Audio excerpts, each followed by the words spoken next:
membantu di sawah.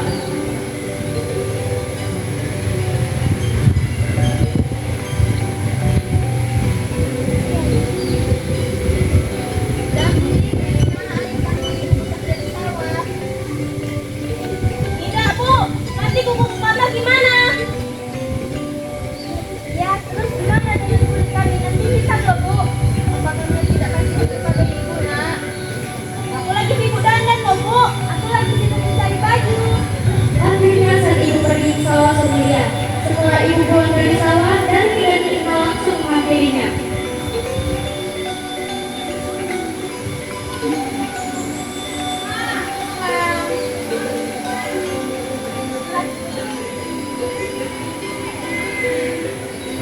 Rupanya mana, Bu? Nah, ini dia. Mana tak lihat? Ibu di mana sih, Bu? Jangan, nak. Aku tuh mau beli beras.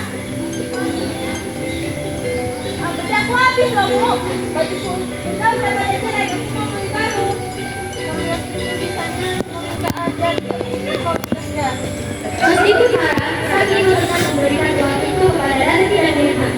Keesokan harinya, ketika ibunya pulang dari bekerja, Darmi dan Mirna meminta uang upah yang diperoleh ibunya untuk membeli alat kecantikannya yang lain. Keadaan itu terjadi setiap hari. Suatu hari, sang ibu mencoba itu membujuk Tuhan yang akan mulai mengubah keadaan buruknya.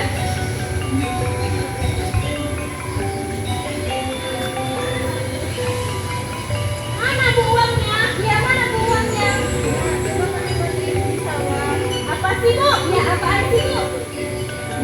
Dan gimana? Ini baju dipakai oleh bukan, maka itu khawatir lagi. Kalian itu ada kalian bisa mengerjakan kondisinya. Kita itu orang miskin, nak. Kita bisa bekerja, bisa makan. Siapa suruh jadi miskin? Aku juga tidak mau dilahirkan oleh orang yang miskin. Ya, kenapa sih ibu jadi orang miskin? Ibu pun sedih mendengar ucapan yang terlontar dari kedua mulut anaknya sendiri.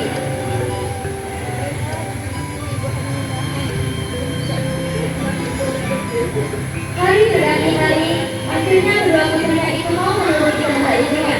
Mereka tidak keberatan untuk kemanapun bersama sang ibu. Tapi kedua anaknya ini mengajukan sebuah syarat bahwa ibunya tidak diperbolehkan untuk mengakui bahwa ia adalah ibu mereka di depan umum. Sebagai seorang ibu berkeluarga, hatinya teriris dengan itu. Namun sang ibu pun menyetujui. Hingga pada suatu hari kedua anak gadis itu diajak ibunya turun ke desa untuk berbelanja di pasar yang letaknya jauh dari tempat tinggal mereka. Kedua anak gadis itu berjalan melainkan dan memakai pakaian yang bagus dan bersolek agar orang di jalan yang melihatnya akan mengagumi kecantikannya. Ketika mereka mulai memasuki desa, orang-orang desa memandang mereka. Mereka begitu terpesona melihat kecantikan kedua anak gadis itu. Namun ketika melihat orang yang berjalan di belakang gadis itu, sungguh kontras keadaannya. Hal itu membuat orang bertanya-tanya.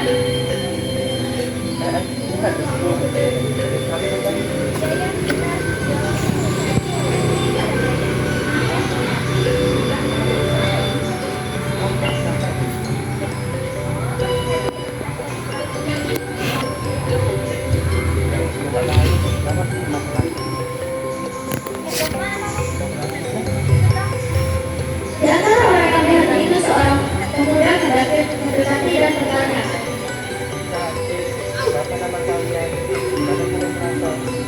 Aku Darmi, dan ini adikku.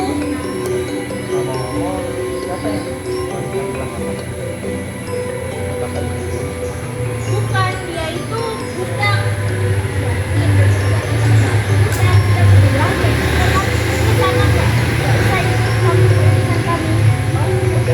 Kedua remaja itu pergi dan kedua kakak beradik mulai memarahi dan menghakimi ibunya.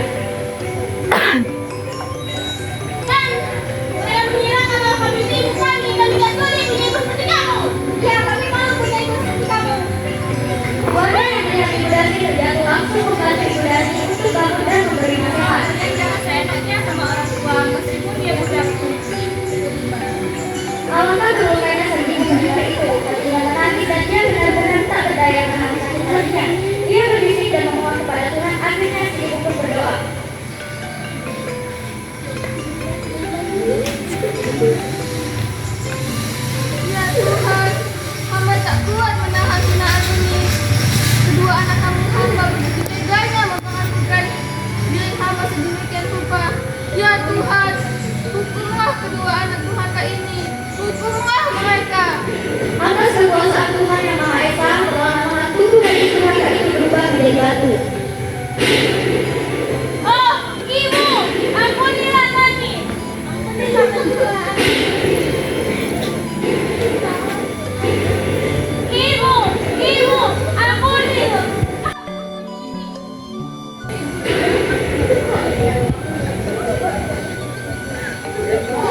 Anak gadis itu terus mengangkat dan menangis mohon kepada ibunya, akan tetapi semua telah terlambat. Seluruh tubuh gadis itu akhirnya berubah menjadi batu. Sekalipun menjadi batu, namun orang dapat melihat bahwa belum adanya masih mengeluarkan air mata. Dia menangis. Oleh karena itu, langkah yang berasal dari gadis yang mendapatkan kutukan itu disebut batu menangis. Cerita berakhir. Salah satu yang paling utama adalah keharusan seorang anak untuk berbakti kepada orang tua. Setiap orang tua tentu menginginkan hal yang terbaik untuk darah dagingnya sendiri. Namun jangan sampai dirasakan apalagi untuk hati dan muka. Muka orang tua adalah murka Tuhan.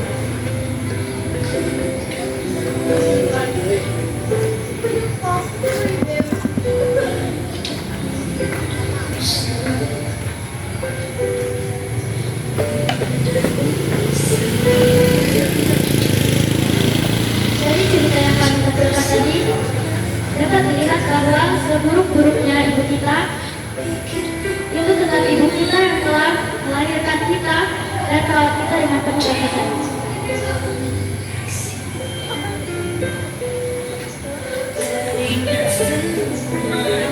Oke, udah.